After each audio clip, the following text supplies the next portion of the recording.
The two ordinary hosts of this podcast are not professionals on parapsychology, extraterrestrials, cryptozoology, nor would they describe themselves as religious or prone to superstition. They'd also like to make it known that this show is not intended for children or those with sensitive sensibilities.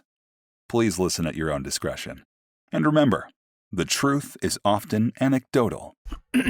Ready. You're sitting in a waiting room for hours, it seems, when your name is finally called by a nurse.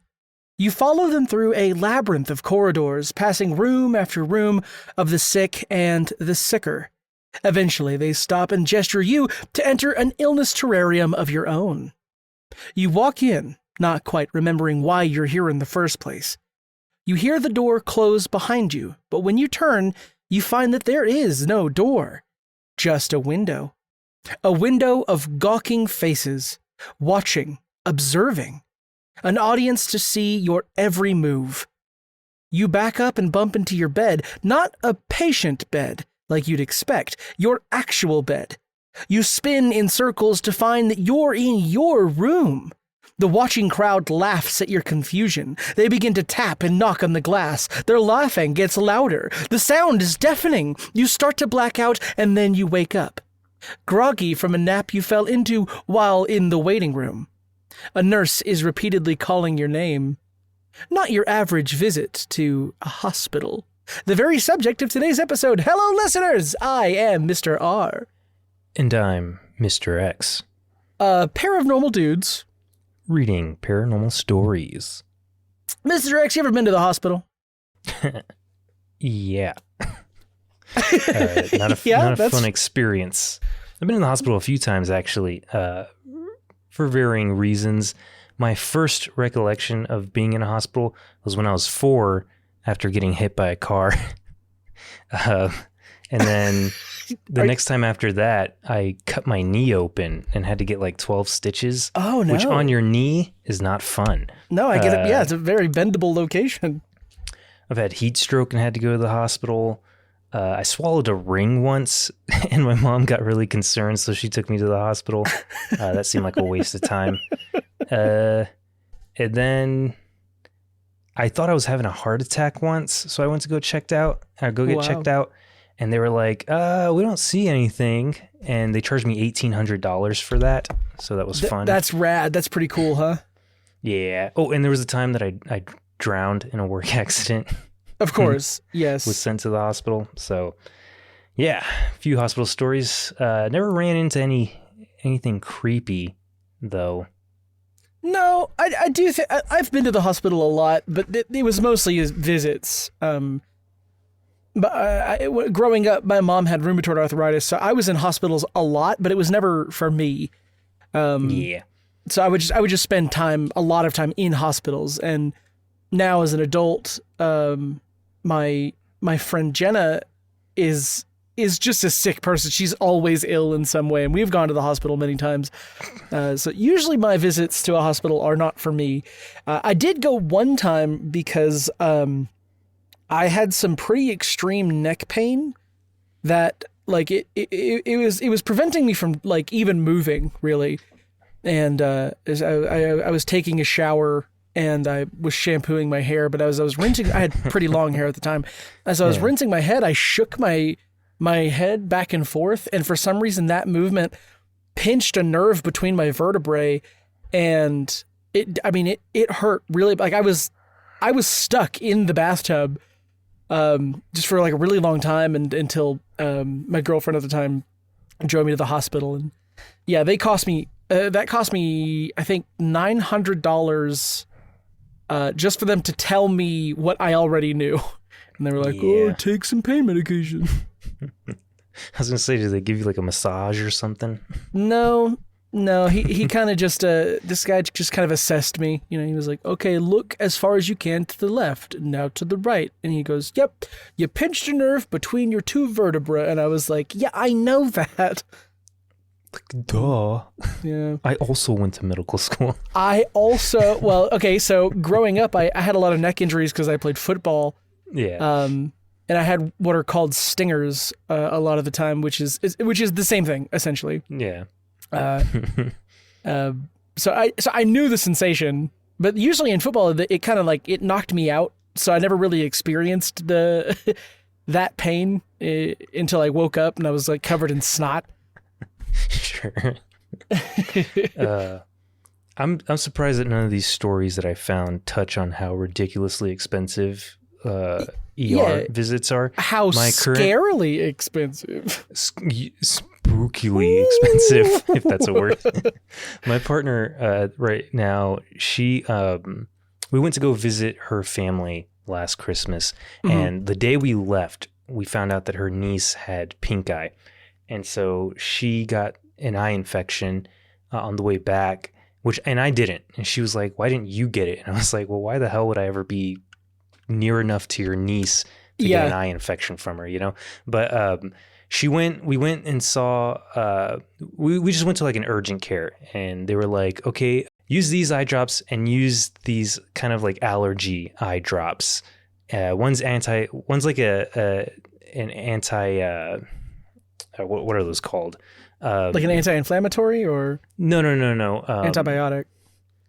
Yeah, it was an antibiotic. And then the other one was just like an allergy eye drop.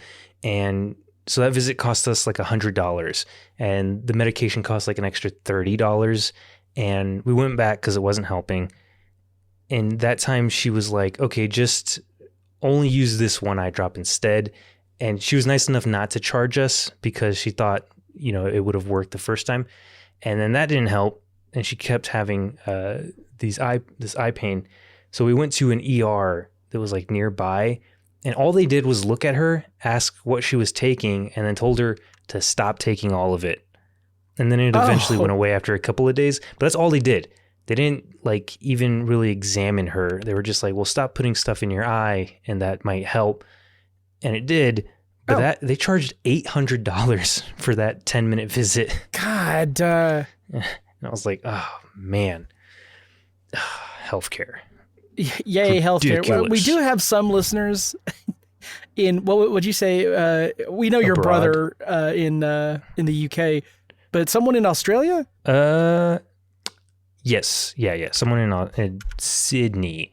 All of whom I assume have free medical care. Yeah. Although my brother does complain a lot about how it takes a long time to get anything done, which, you know what? I'd rather it take a long time than have to pay so much freaking money. Than be so far in debt that it doesn't matter if you're alive or not.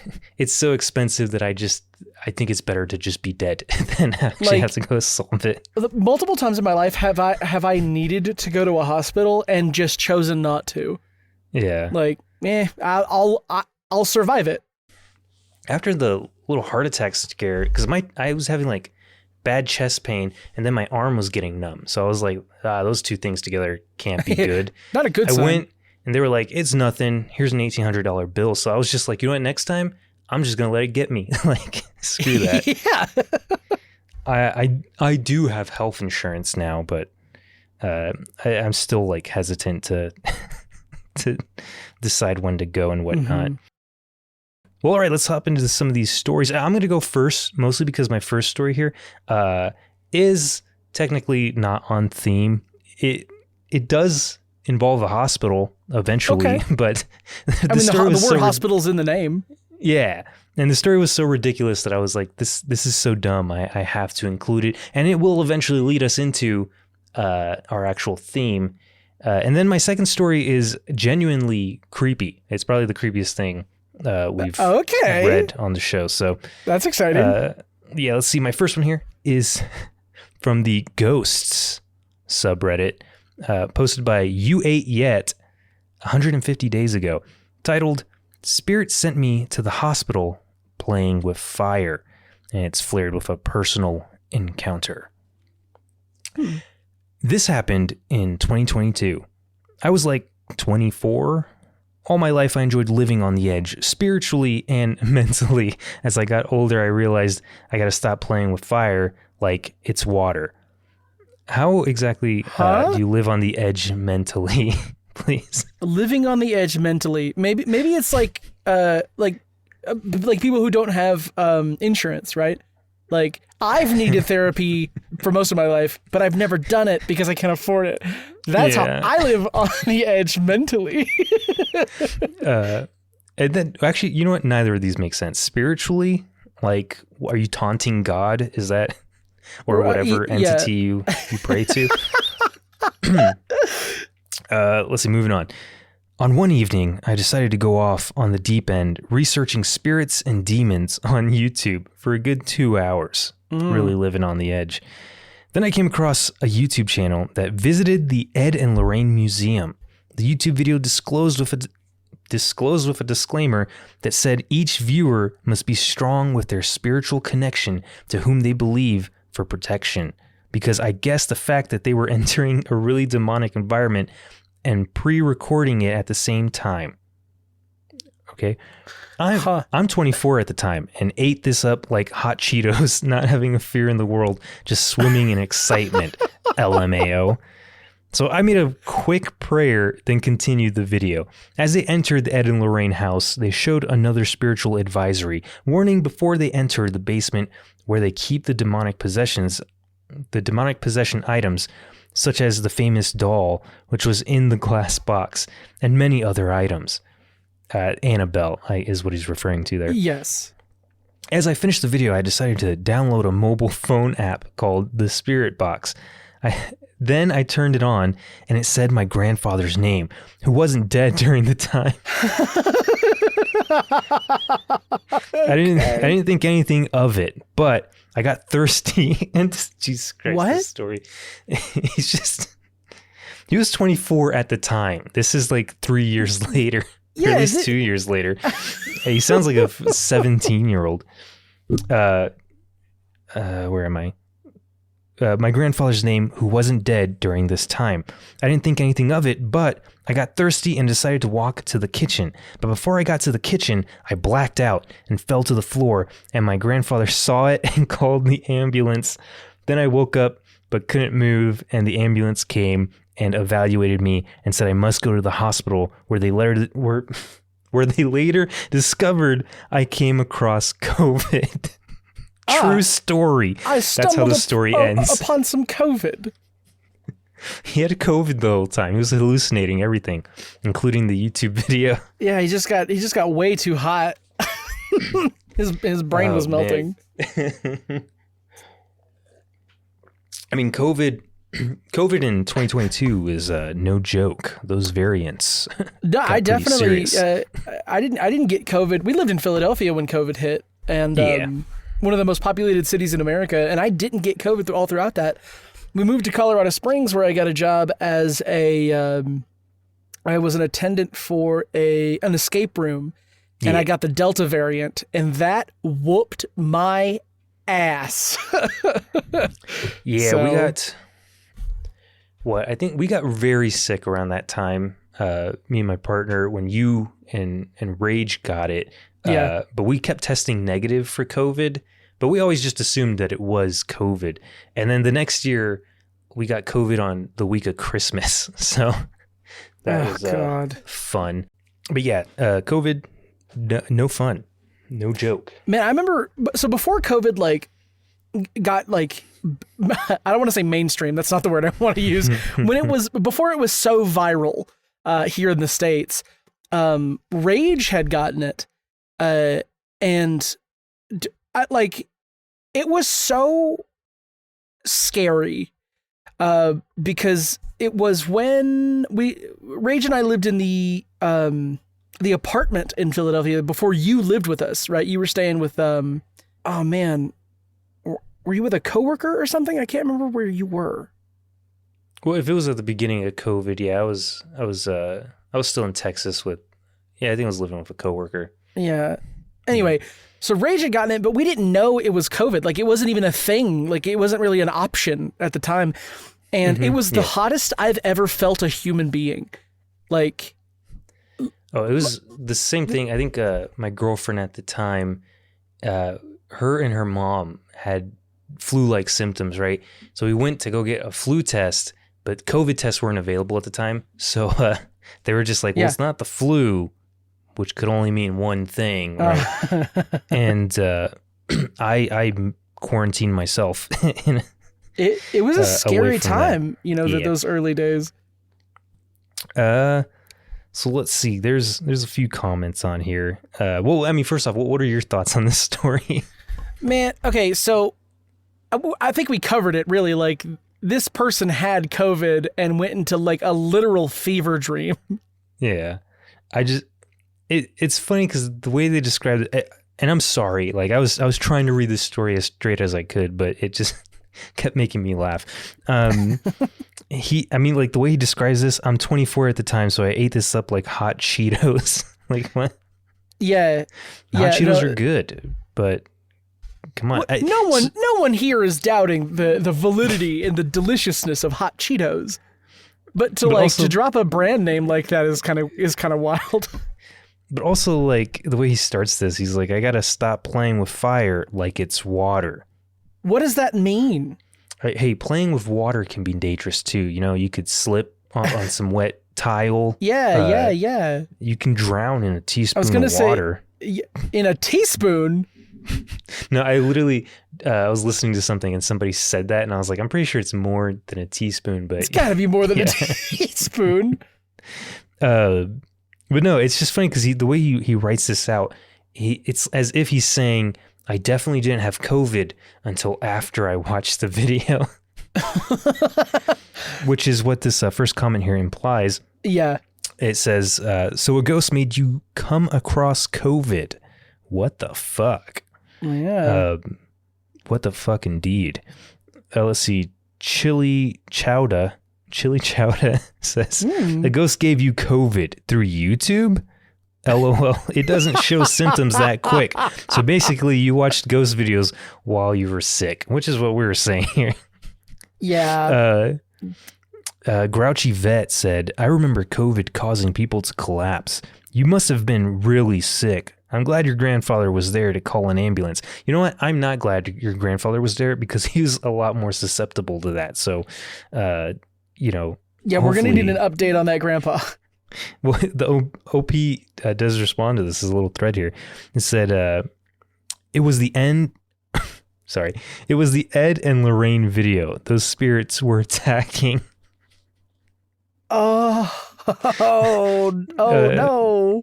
So Grouchy Vet responds to that with, the spirits of Ed and Lorraine gave you COVID through your phone. To which OP clarifies, the items in their basement did. A video of their items did. And I'm noticing that the OP is having like negative like downvotes and whatnot. Let's see, Grouchy Vet concludes this thread with, you caught COVID from the belongings of the Warrens that they stored in their basement by watching a video on your phone. That was a question. But yes, it's a pretty valid question. OP I guess thought that wasn't worth responding to. Let's see.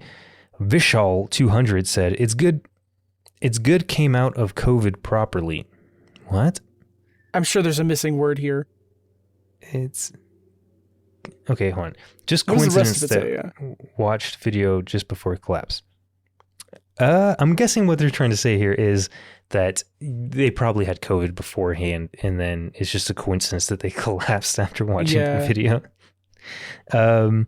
Let's see. La Fantastica says, I don't know who Ed and Lorraine are, but now I know not to watch their videos. Thanks for the heads up.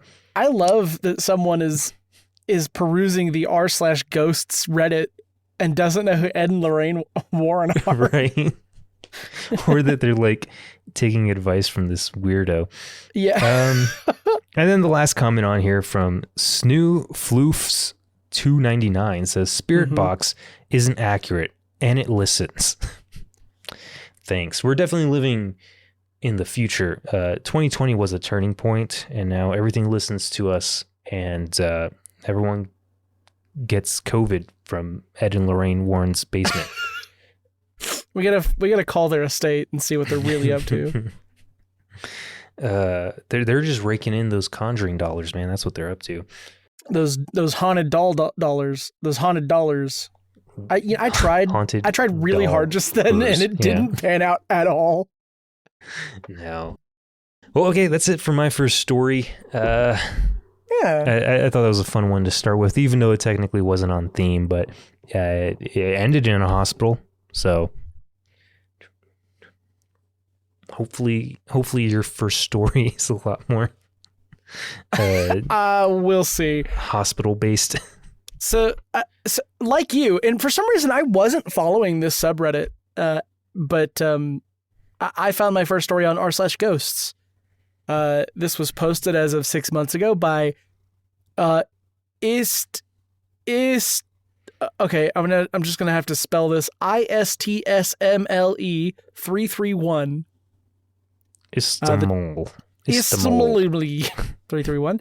The title is, I think I encountered something the day my dad passed away in the hospital, which I really enjoy titles that are like a TLDR.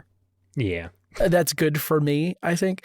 But it's flared with personal encounter, and it reads thusly. My dad was in the ICU for heart failure. At the end, the machines were the only thing that kept his heart moving, so essentially we were just waiting for the doctor to call it. The hospital's morgue is in the basement and has undertakers waiting should people need their services. When it was time, the undertakers took my dad and we went with them to sort out paperwork. When we entered the morgue, we were led to an office space. I was very upset that there was an overwhelming smell of smoke, the kind that fills your nostrils and doesn't go away. I thought that it was very unprofessional to smoke in an enclosed space and in a hospital to boot, but my mother and brother were unfazed, so I bit my tongue. On our way home, I complained about the smell to them, and they were very confused about what I was talking about. And then there's 2 numbered points here. It's 1, Mom has a very, very sensitive nose and absolutely hated the smell of smoke, particularly the smell of cigarettes. Dad would sneakily smoke before coming home, and Mom could smell him the minute he came in the door. There was no way she hadn't smelt the smoke in that room. And point number 2 is, my brother has asthma. That kind of smoke would have sent him reeling. And then we move on from the bullet points. They both hadn't smelled anything in that room. And in hindsight, smoke that strong would have clung to clothes and hair. We were in the room for over an hour. We should have reeked. We had to go back to the office a few more times, and there was no smell of smoke on the premises nor on the people working there. Maybe it was Dad having a smoke now that there was no one stopping him. Okay. Yeah. Do hospitals have like crematoriums? Like, is it possible? No, I don't want to say no outright. I just know that a lot of crematoriums are a private business, and that hospitals are government funded. So, like, I don't know if they'd be allowed to have that. Sure. Yeah. I don't really know if this is like an experience. I mean, I guess phantom smells. I think this is the first for us, right? Maybe. Usually, when you attribute smells in these kind of, or when you come across smells in these kind of stories, it's attributed to like demons smelling like sulfur or something. The smell of smoke. Well, I'm glad his first thought was, or their first thought was, that their dad was smoking in the afterlife. Because I think my first thought would have been like, oh man, he's in hell, huh? Dad must have done something bad. Oh man, he was full of tobacco, and now his body smells like burning cigarettes. I did have to Google this because I wasn't actually sure. But Google has this to say on the question, are there crematoriums in hospitals? No. Hospitals do not typically have their own crematoriums. They use incinerators for medical waste, but not human bodies. And the deceased are moved to specialized funeral homes and crematoriums for the cremation process. While hospitals house the deceased temporarily in a morgue, the body is then transferred to a funeral home or to a crematorium for the final what they're calling disposition. Okay. Yeah. Well, then it has to be a phantom smoke. Yeah, phantom cigarettes. What do you think he smoked? Are we looking like a Marlboro Reds kind of guy, or Swishers? Grape Swishers. Well, that's why they could smell him when he came home. Yeah, it's pretty strong. And he went and hung out in cigar lounges.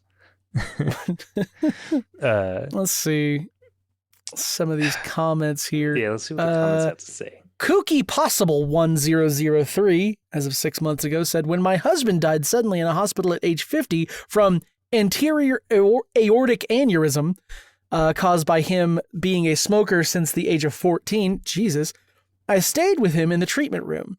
Hours later, when they had to take him away, I thought how much I hated cigarettes and his choice to slowly kill himself. But he was addicted, and to his credit, had tried to quit multiple times. I went home and took a long hot shower. It felt weird that I was washing away the smoke smell from my hands and hair that permeated. The next day I had to go to the bank and close out his bank account and have them transfer his insurance and any cash that he had into my account so I could make a down payment at the mortuary. As I got into the elevator, I smelled an overwhelming smell of cigarette smoke and the cologne my husband wore. No one else was in there, and the building was non-smoking. I think my husband was still with me, saying one last farewell. It is a nice that thought. He smelled like cigarettes. But in the cologne, afterlife, though. if you have to constantly smell of cigarette smokes and your old cologne, and the only place you get to say goodbye to your spouse is in an elevator, oh boy. Yeah, it's not an afterlife I want a part of. No. If that's the case, there'd be a lot of ups and downs. Dumb. Yeah. If I ever decided to go out on a bender and I'm like chain smoking cigarettes and drinking hard liquor and I don't know, driving through the desert or whatever, I really hope that those last moment choices don't stick with me for eternity in the afterlife, and I have to smell like booze, cigarettes, and be completely mangled and disfigured, I guess, from the inevitable car wreck that gets me. I hope that if my spirit has a scent, it's of Dr. Pepper and Big League Chew bubblegum. And it probably will. Yeah. If you decide to be a ghost that haunts people, that's how they'll know. If, they won't get cold, if I choose to. Like, they'll just get a whiff of you.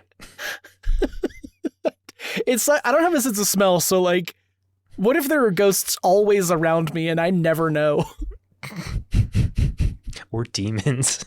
What if like ghosts just smelled like BO? Ooh. Then I must work with a lot of ghosts. That's your conclusion. Yeah. Any other comments on here? Let's see. The Fox Wedding Tarot. Nope, that says the Fox's Wedding Tarot. Says, no one in my large family smoked, but my parents would have parties where people smoked, so I always had this positive association with cigarette smoke, as that's the only time I'd ever encounter it. Then I realized that my dad, like yours, was sneaking cigarettes now and then. After he'd passed, I'd often smell them when I'd do things that reminded me of him. Things like swimming, where cigarette smoke wouldn't be common. Okay. Imagine someone leisurely swimming with like a lit cigarette. They'd have to, do a good job of keeping above water, but like Hunter S. Thompson, just swimming fully clothed with a cigarette on one of those like extending cigarette filters. With a typewriter on a little floaty. That's what I'm imagining. Is that real? Is that a real thing? No, but for some reason I have an image of Hunter S. Thompson in like shorts, a Hawaiian shirt with one of those cigarettes, some on sunglasses. Like a floating bed, sunglasses, a little bucket hat, and he has like a typewriter on his lap. I don't know why. that might be an image. It might not be. It's sad that all these people, the thing that they kind of like that resonates with them about their parents is the smell of cigarette smoke. No other aspect of their of their parents' lives mattered as much as how much they smoke cigarettes. Yeah. Ooh, right. That sucks. Sad. Like, what a shame. Nothing else reminds you of your dad? I was about to ask, wait, did this one take place in a hospital? But then I remember, it's almost entirely in a hospital. The OP does respond to that last comment, says, I hope it was your dad. Though I think I will be kind of upset. I think I will be kind of upset. He had finally quit last year and hadn't smelt of smoke for a long time. On the other hand, I'd like to think he's got the freedom to do what he wants now. Good, I guess. Well, or I think that's a good spot to end this one. So we'll move on to my second story here. Your spooky one. Yeah, it is creepy, but it's also kind of long-winded in how it was written. Also, I want to apologize to the listeners. My cat decided he wanted to sit on my lap, and he's purring pretty loud. So enjoy the extra audio texture if that picks up. Let's see. This my next story was also in the Ghosts subreddit, posted by Excelidus, titled "Interesting Experience I Had a Few Years Back While at Work." Also, flared with personal encounter.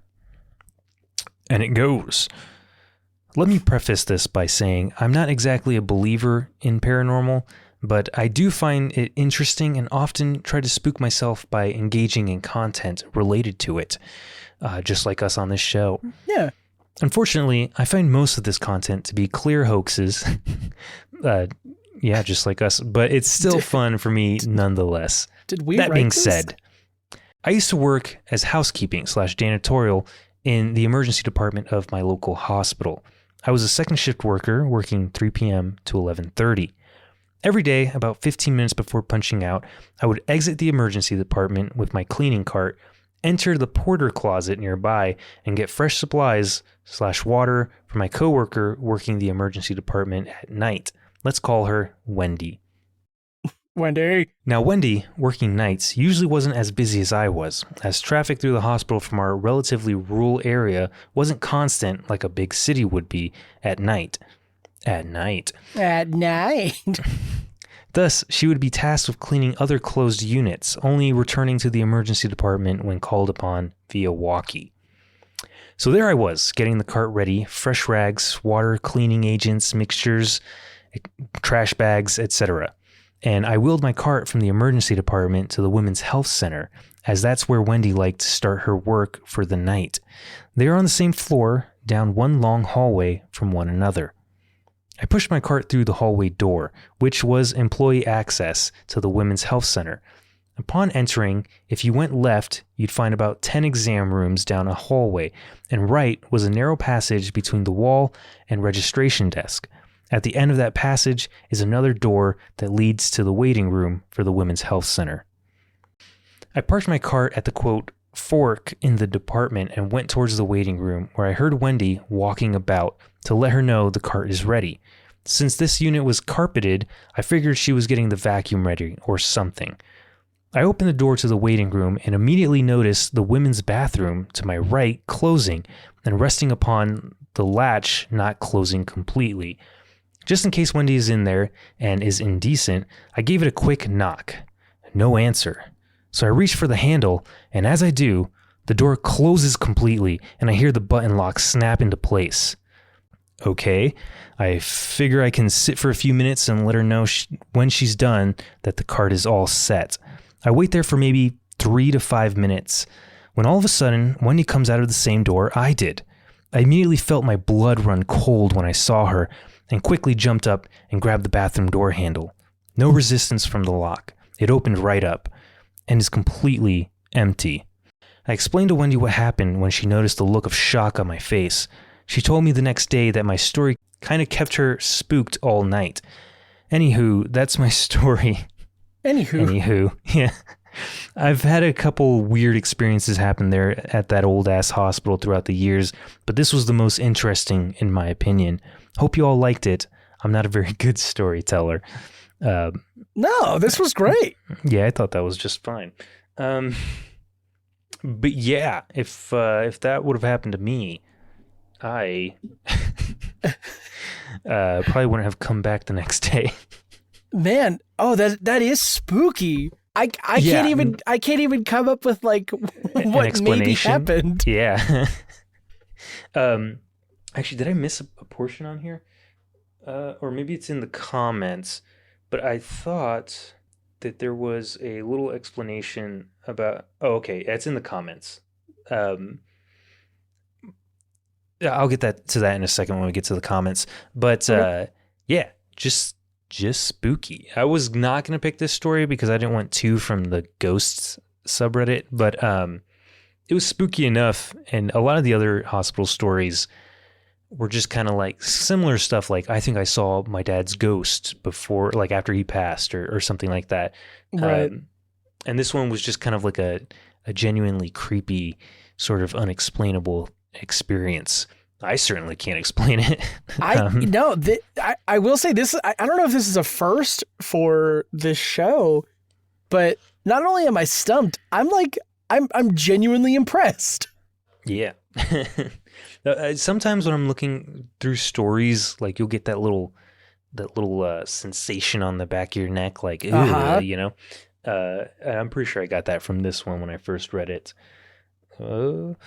So let's see what some of the commenters have to say here. Oh. And the cat's gone. All right. Okay. Let's see. From Zali. God. Fucking usernames. Zalida? Zalyada. Zalyada. From Zalyada. For some reason, ghosts do that. LOL. It's not the first ghost story or haunted toilet story I read where the ghost kind of disappeared and everything goes back to normal once the person in the story realize that's a ghost with them. Yeah, a little weird, huh? That, I mean, okay, in all fairness, she didn't test the lock, right? She heard it click, but didn't like actually try to see if it was locked. Maybe it wasn't locked. Now I'm starting to come up with a theory here. She said it had like a hinge, like, fuck, I don't even know what I'm trying to say here. But it didn't close all the way, right? It stopped on the hinge. Maybe when she got close to it, the hinge finally gave and it shut all the way, right? And you hear like the click of the latch, right? Yeah, the latch or whatever. That could be an explanation. I mean, I've seen that kind of stuff happen before, right? Like a hydraulic doesn't go all the way or something like that. Yeah. But I don't know. It is funny to think of a ghost being like, "Ooh, let me lock that," but they don't. They're ghosts. They don't actually have any like tangible effect on the world, so it just doesn't actually lock it. Let's see. Artistic Image 3486 said, "Oh, that was a good story. Had me wanting to hear the ending." Okay, creepy for reals. I had a creepy experience sleeping over at a hotel that is similar to your story. Needless to say, I never went back to that hotel. I am way too much of a scaredy cat. Well, why don't you tell us the story? Yeah, it's so similar. Just leave it there. Someone named Jonam Indus said, "Oh, they have like a little thing on their username that says searching." Like I'm searching for answers or something like that. Says it's possible ghosts do have gender and do go to the bathroom. Oh, what? That's not at all. Hold on, it keeps going. But they are not able to flush the tank. So they fly through the window before being caught. Why would they need to fly through a window? Okay, I think this person's being funny. OP says, "Oh, these restrooms didn't have windows. Unless this is a joke, then I just got whooshed. LOL." Yeah, why choose a window if you could walk through walls? Let's see. Hey, the OP didn't catch any smells, so I mean that's always good. I guess. And we would know. Yeah, they would put it in their ghosts story. are stinky, apparently. Yeah, ghosts smell like shit. Mostly cigarettes. Like, and I went into the bathroom. There was nobody there, but there was a strong hint of cigarettes. But there was a lot of cigarette smoke. And there was a few butts in the toilet. There was a single. Something I want to imagine is like someone who did go in there to smoke, but then was like, "Oh, there's someone outside the bathroom, and they're going to come in here any second." And so like they're like on. In those movies, in movies where people like can climb up to like the ceiling and they're holding on to each wall. Yeah, yeah. I don't know if I'm saying kind of putting pressure on both sides of their body to climb up a wall. Yeah, right, and they're suspended up there. There's no one in here, and they're trying to keep smoking the cigarette, but they're trying not to let their ash fall. Oh yeah, because both hands are like occupied. Yeah, their hands are busy. They're just like, oh man, at that point they just have to swallow the whole cigarette. Huh? They just got to eat it. Yeah. Yeah. This is actually a very nobody steal this. We're gonna patent that. We're gonna put it in a movie. We're trademarking that. Yeah. Let's see. Jace Yu says, "Wow, crazy story. Are you sure you weren't just sleep deprived?" To which OP says, I mean, I do have severe insomnia, but that only started when I switched to security and began working night shifts. At the time, second shift was perfect for me because I usually can't fall asleep until the early hours in the morning. As someone who works nights and who everybody I work with says they don't get any sleep, that's insane. It's insane to me. How do you function as a person? I used to have pretty bad insomnia when I was younger, but that was also just because I didn't want to go to sleep. I'd stay up all night, and then when I eventually did fall asleep, I'd sleep for like 12 hours. I don't even know if you can consider that insomnia. It's just having a fucked up sleep schedule. Yeah. But I don't know, man. Even when I'm super tired, I don't see shit like this, you know? I don't think I see ghosts. I've had some pretty long nights. I mean, recently I think the latest I stayed up was like 7:00 in the morning, and I don't even remember why I was awake that long. But I know I couldn't sleep. And no, not once have I ever experienced anything like this. Technically, today I normally I sleep before these recordings. I haven't slept yet. Oh God! But I'm just stumbling my words. I'm not seeing ghosts, unless there's one in here with me. I kind of faintly smell cigarettes. I think there might be a ghost in here somewhere. Because this is a non-smoking. I'm not even with you recording this right now. I'm a ghost. Oh man, that just reminded me of a video we tried to make. Oh yeah. Was it? I'm not even here right now. I'm not even here right now. I couldn't hold it together for that. Whew. God, I love that moment. Okay. Wait, was there one more comment on here? Ooh, hold on one second. I think I clicked out of my story. Last comment on here just says, that was an extremely creepy story to read. That was from a since deleted user. Oh. Thank you, deleted user. I agree. Honestly, it's probably the creepiest story we've read on this podcast. But even so, you know, if you look at it at face value, like it was a ghost, hella creepy, right? Very, yeah. If you look at it as a malfunctioning door, not so much, right? But you know, I'm not gonna yuck anybody's yum here. I'm gonna let it lay. It was a ghost smoking some cigarettes in the can, and we'll put that story in the can and move on to your last one. And flush. My next story is from r/paranormal as of 4 years ago by Throwaway 4737391. I hope I didn't wake up any sleeper cells just then. It is titled Living in a Former Tuberculosis Hospital in the Middle of Nowhere, New Mexico. The middle of nowhere! We lived in Colorado Springs, which was founded as a tuberculosis. Goddamn, am I saying that right? Tuberculosis town. It was literally just a town made up of hospitals to treat people with their tuberculosis because they used to think fresh air was like a good treatment. Forget about the fact that like the air is thinner up in the mountains, and I could not fucking breathe the whole time I lived there. No. So yeah.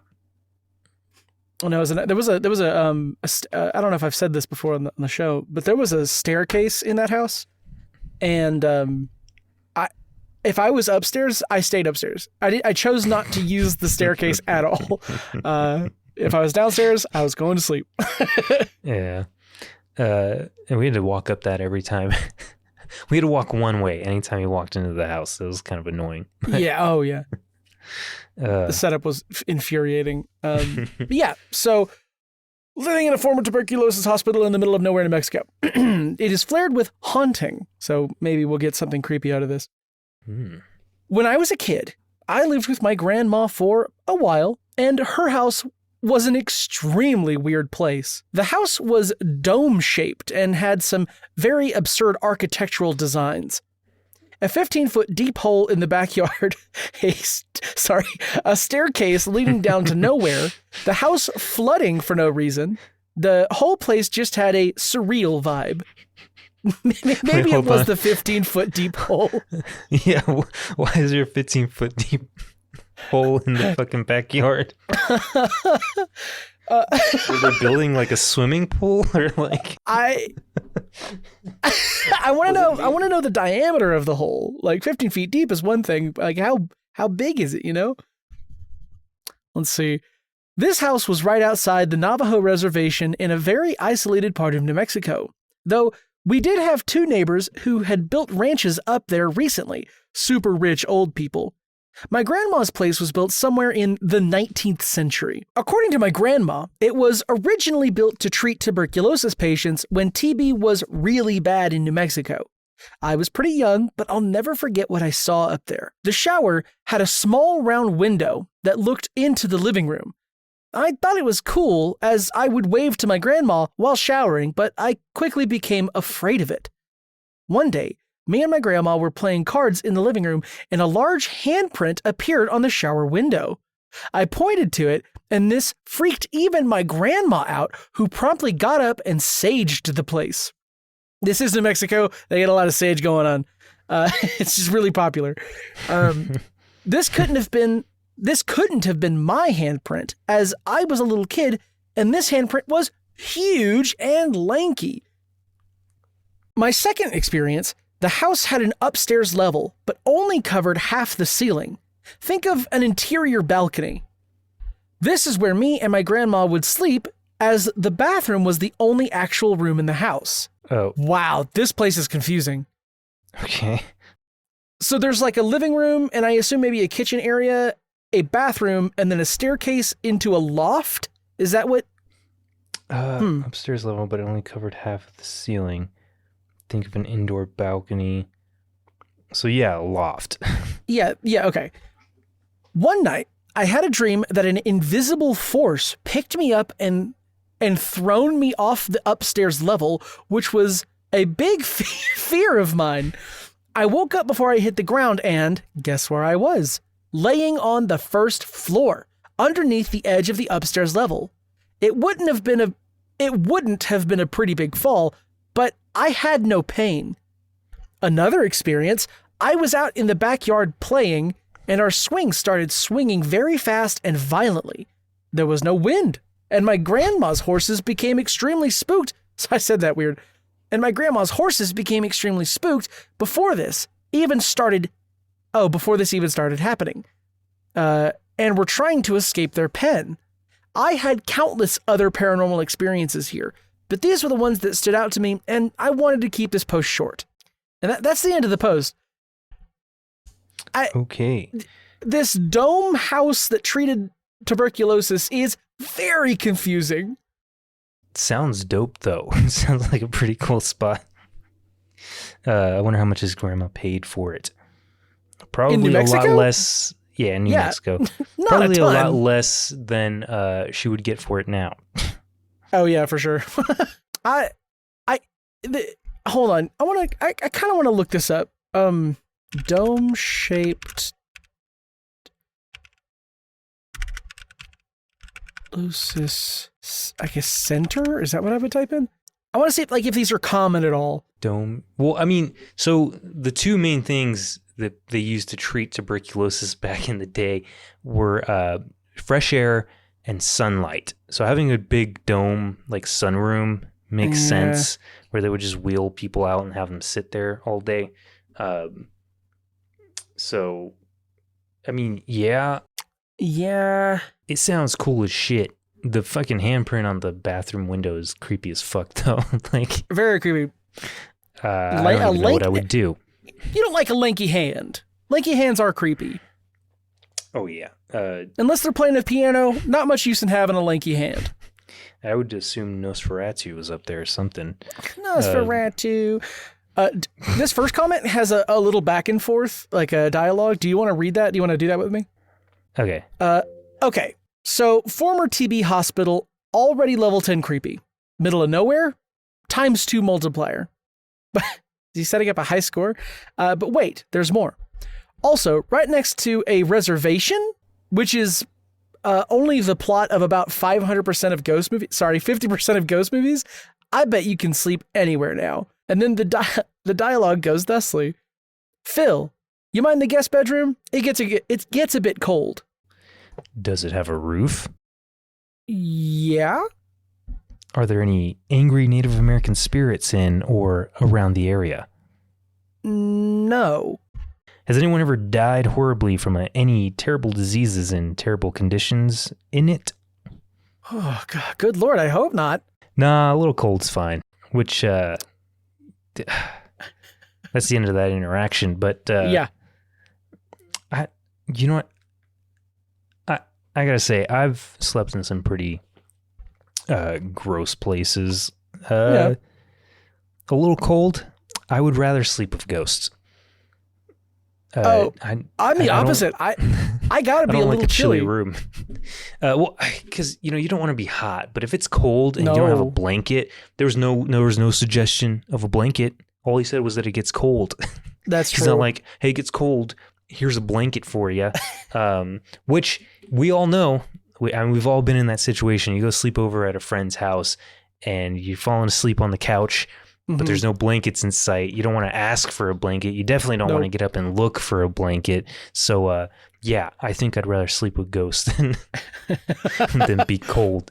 Sans but what a if blanket. the ghosts are making it cold? Well, then you kick them out. I don't know, man. Hey, get out of here. I'm trying to This sleep. is why I only sleep at my place and hotels now. Yeah. Ooh, hotels is a good one. Yeah, we could do hotels at one point. Yeah, at some point. That's not bad. Let's see. Mick Sweepin comments and says, a small correction. TB wasn't bad in New Mexico. People from around the country came to New Mexico for the dry weather and air that happened to benefit the TB patients. To house the people with TB and isolate them, people built these hospitals. There is some interesting reads on it if you search the history of TB in New Mexico. Great story nonetheless. There are no responses to this, but it alone has 55 upvotes. So, yeah, informative. Yeah. Yeah. Someone named Monsterness6 says, if you decide to Airbnb it, you will have a lot of customers from this sub alone. Are you one of them? You don't specify. You got to say that you're willing to drop your own dollars. You can't just suggest that other people would be willing to drop their own dollars. Bad business plan. The most haunted place I have ever visited was a former TB hospital. I can't imagine living in one as cool as the house itself sounds. Poor horses. I can't imagine being so afraid yet unable to escape. Yeah, that is sad, I guess. But I mean, horses are... I'm going to go ahead and say this. People are going to fucking hate me for it. Horses are stupid. we chose a dumb animal to ride because smarter animals wouldn't allow that. Like cows. Cows are just like by how willing an animal is to learn something, to learn a trick or what have you. Cows are objectively smarter than horses, but they are covered in really good meat. So that's why we don't ride them. Horse meat, not great. But horses can get scared by fucking anything. So, I mean, say what you will. Oh, maybe it was a spirit, but maybe there was a bug on the ground, you know? Maybe it saw its own shadow. Maybe it saw the 15-foot hole and was like, if I fall down that. Yeah, it's like dogs. I don't know if you've ever noticed, but if like you try to walk a dog over like a grate, like a sewer they can't grate fucking or something, do it. There's no chance. Yeah, they freak out. They're like, there's nothing there. I'm not walking over that. I used to live in the country in Texas, and if you don't know, a lot of people will gauge distances by cattle guards.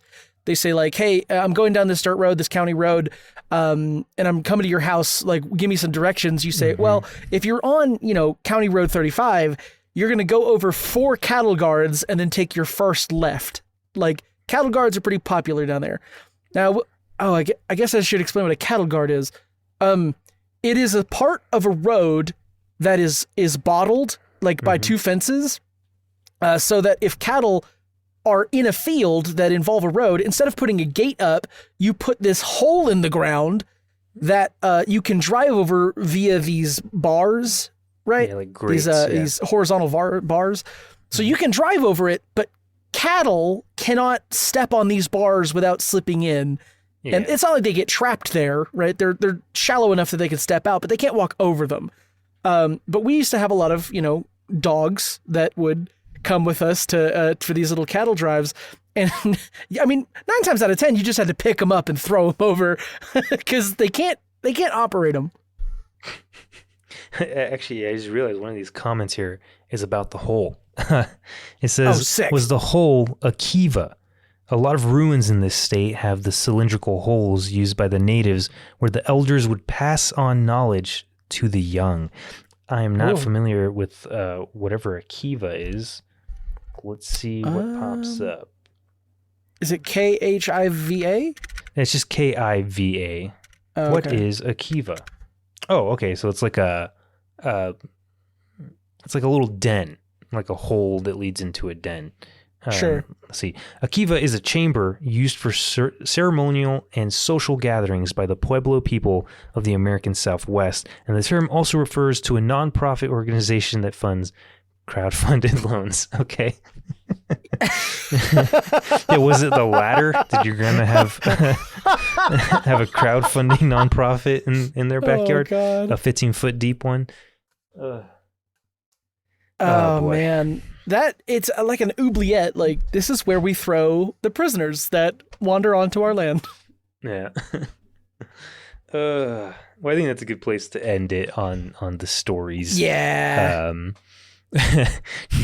Not strictly hospital themed in the way I thought it was going to be. Like, I thought it was mostly just going to be like either like patient stories or like nurse stories, but I think we got a good variety of hospital adjacent stories.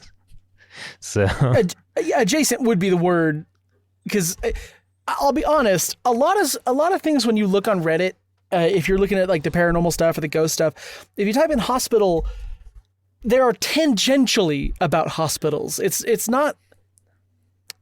You really got to find one that says hospital in the title. Otherwise, they're just going to mention a hospital.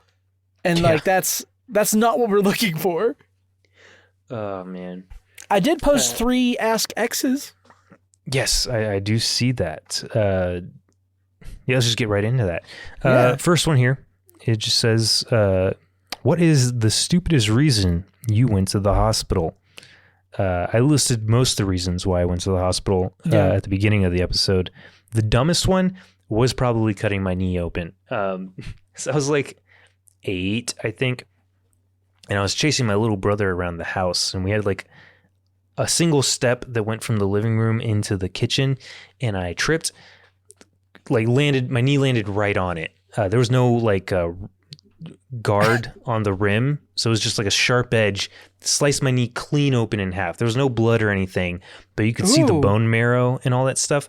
And we woke up my stepdad because my mom was out. She was running an errand. We woke up my stepdad and was like, hey, my knee's fucked up. And he worked, he was like a long distance trucker. He was home for a little while. He was just catching up on rest, and he looked at it, grabbed the first aid kit, put a single Band-Aid on it, and told me just not to move. A single Band-Aid? Yeah. He put a single Band-Aid on and told me not to move until my mom got there. And then my mom immediately had him drive us to the hospital. And then, I got 12 stitches. And it's not fun getting stitches through the bone that is your knee. I still have a pretty... That's crazy. Probably the only super prominent scar that I have, but yeah. Let's see, second one here. What's the most unsettling thing you've seen in a hospital? I don't know. I don't really pay attention to a whole lot of stuff while in the hospital. I'm sure I've seen some crazy stuff in the waiting room. I'm sure I've seen... I definitely read stories from nurses of the dumbest reason people got mad in a waiting room, and it's usually because they show up and they're like, hey, my elbow hurts and I want to be seen, and then someone comes in with a heart attack or something, and they're like, well, hey, he just got here, I've been waiting for 3 hours, why aren't you looking at my elbow? It's because why aren't you looking at my boo-boo? There's more important things. Yeah, I did learn from an EMT that if you ever want to be seen pretty quickly, just tell them you have a head injury. Tell them that you hit your head while dealing with whatever actual ailment you have, and they'll usually rush you to the front of the line. Let's see, and the last one here. What's the worst hospital experience you've ever had? Probably the heart attack thing. I thought I was having a heart attack. I went, they hooked me up to all these machines, and then they literally told me it's nothing. They're like, have you been working out recently? You could just have muscle soreness or whatever. And I'm like, I don't think it's that. What I do think it is now is, I was in that work accident where I drowned, and right before I drowned, I got knocked out by hitting the side of a slide, this giant water slide, really hard, and it bruised my it either bruised or cracked, I don't even remember, my ribs on my left side, and I still have residual pain from it. So every once in a while it'll feel like my heart hurts because it's in that same area, but it's just a soreness from that. I think that's what I was experiencing. I don't know why the hell my arm was numb, but they were like, no, we don't see anything. And I was like, okay. So they sent me home, hit me with a $1,800 bill. And then a couple weeks later, I had to go back to the hospital. And I don't remember why. I don't remember writing this down or anything, but the nurse comes up to me and he's like, we see here that you've been having chest pains. Do you want to get that looked at? And I was like, no. And he's like, really? And I was like, yeah, because I was just here 2 weeks ago and you're the same guy who told me it was nothing. And he was like, well, we can always check again, man. We can always have a false negative or something. And I was like, no, I'd rather it kill me than have to go through this again. So I'd rather embarrass you. Yeah, I'd rather die right in front of you and have you take the blame for it. And then I'm going to haunt this hospital. And when you quit, I'm going to follow you home and haunt you. And then when you have a family, I'm going to just keep haunting them down the line. I'm going to smoke so many ghost cigarettes you won't believe. Oh yeah, I'm going to smoke cigarettes around you all the time, and your wife's going to think it's you. And when you tell her it's not, she's not going to believe you. And that's just going to lead to a lot of problems. Family turmoil, and she's going to leave you, and she's going to take the kids, but you're a doctor, and obviously you get to see them on weekends, but are you going to be busy? Will you be on call? and then they're going to grow up and they're going to resent you, probably become artists of some kind, definitely smoking cigarettes as they do. Anyway. As all the artists that we know definitely do. Definitely smoke, yes. Like chimneys. All right. I think that's going to do it for this hospital-themed episode. Thank you all for listening. Like this has been a great time. This cigarette-themed episode. Thank you all for listening. If you have any supernatural stories of your own, you can submit them to us for this show down in the comments or to our Reddit, PONDPOD. Yeah, if you're enjoying the show, be sure to check out some of the other stuff that we're doing. Right now, it's mostly just Sequel Factory, a show where we watch movies and then pitch ideas for sequels that nobody asked for. But you can also check out some of the other stuff that we've been doing in the past as well that might continue in the future. Who knows? That's SideQuest Digest and The Dirty 22.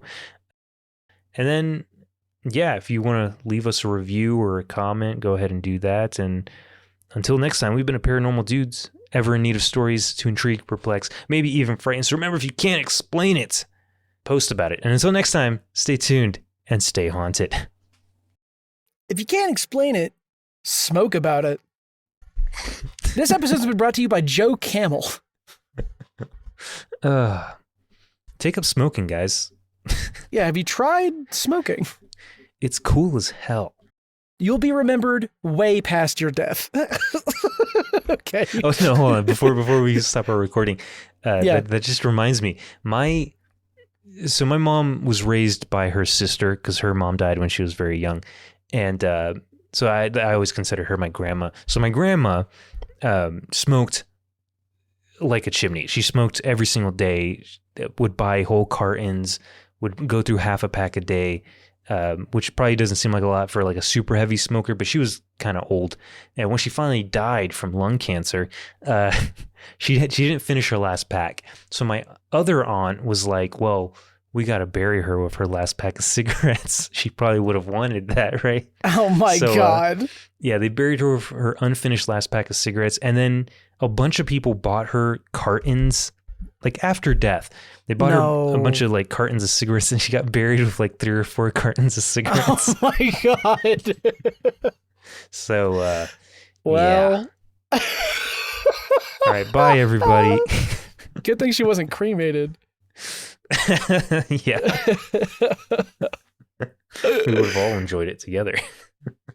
Oh my God.